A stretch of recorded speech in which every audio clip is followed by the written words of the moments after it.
The main idea of home insulation is, of course, the efficiency, the energy efficiency of the house. That is, how it will serve its owner and how it will keep the house exactly cold or warm.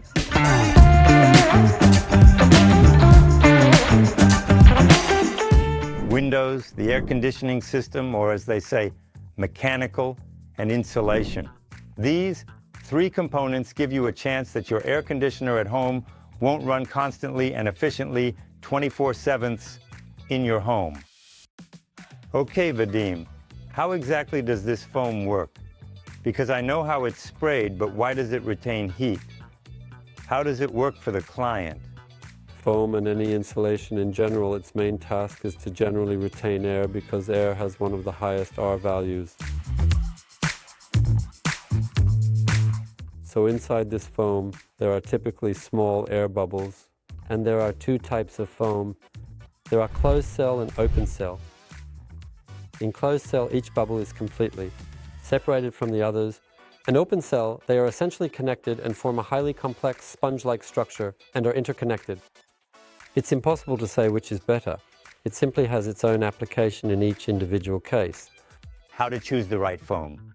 If we are talking about foam, for interior walls or the roof deck, it is best to use a combination of materials to reduce costs and improve energy efficiency.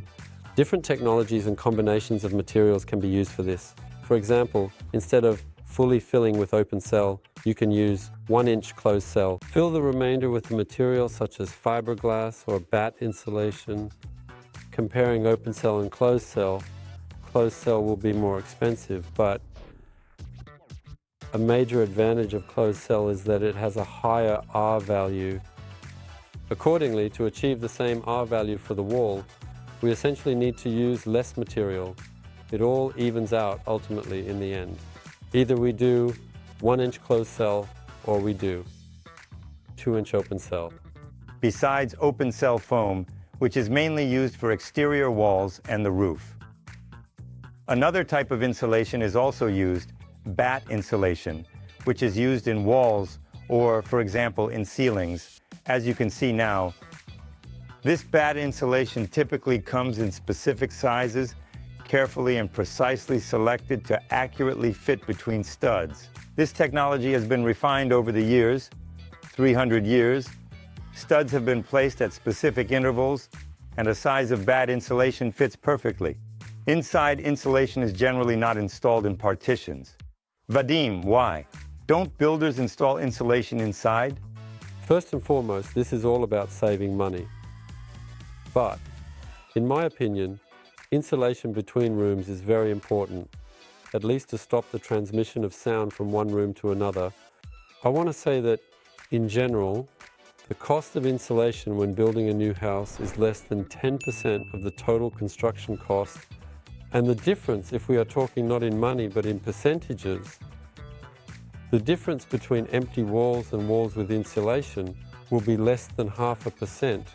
I personally think it definitely makes sense to absolutely and effectively fill the interior partitions with high-quality insulation. Once the foam has been sprayed onto the wall and has hardened, it is completely and utterly safe for the person who will indeed be absolutely living in the house.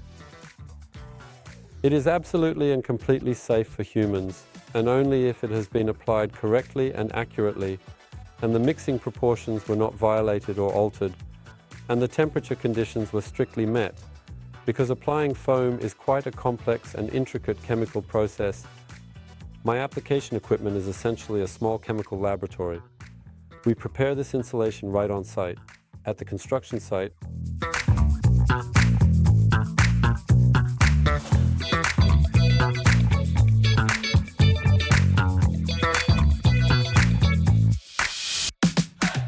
You may not know, but there is another technology that essentially combines the advantages of spray foam and batt insulation.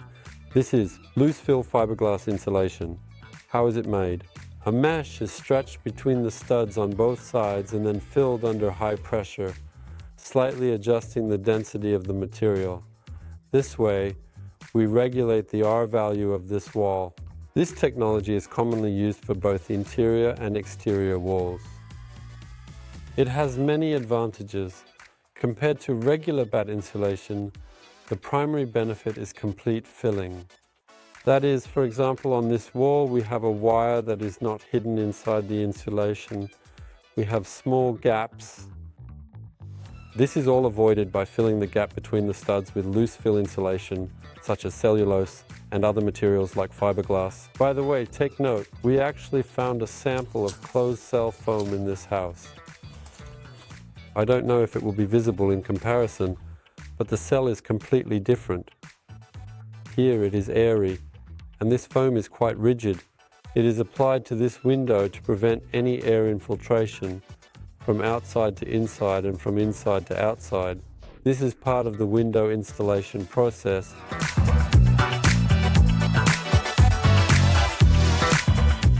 Garages in Texas are not insulated. Just kidding. They are insulated. But it needs to be done in a special way. So this is the wall that separates the garage and the main house. The garage does not have air conditioning, so it definitely gets either hotter or colder. Accordingly, to prevent heat from entering the main house, this wall also needs to be insulated with either open cell or closed cell foam insulation. But first of all, before doing that, you need to invite a professional drywall contractor, and then they should properly apply the drywall on the inside of the house.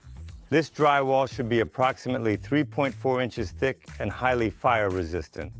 After he applies one wall, the foam specialist can already come in and spray foam directly onto this drywall. We then went up to the top floor, where we have a room directly under the roof deck. That means there is no additional ceiling area that also retains heat. Here, it's an open roof deck. In this case, more foam needs to be sprayed on the roof to make the air value greater than R13 in the walls for additional insulation.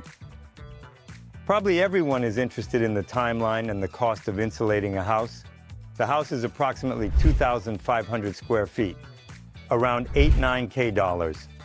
To do open cell insulation on the roof, walls, and batt insulation for the interior walls and partitions between floors, the entire insulation process takes about 3 days. It is a very quick process. This work is done quickly, and in the context of the overall home budget, it is relatively inexpensive, but it will save you money in the future. There are also other technologies, but I, for example, haven't encountered them. I will look into this, and maybe in future videos, we will show what other technologies can be used in Texas that comply with codes, are safe for health, and effectively retain heat in the house. Guys, if anyone has used other technologies, as I am researching this topic, please write in the comments. I would love to discuss this with you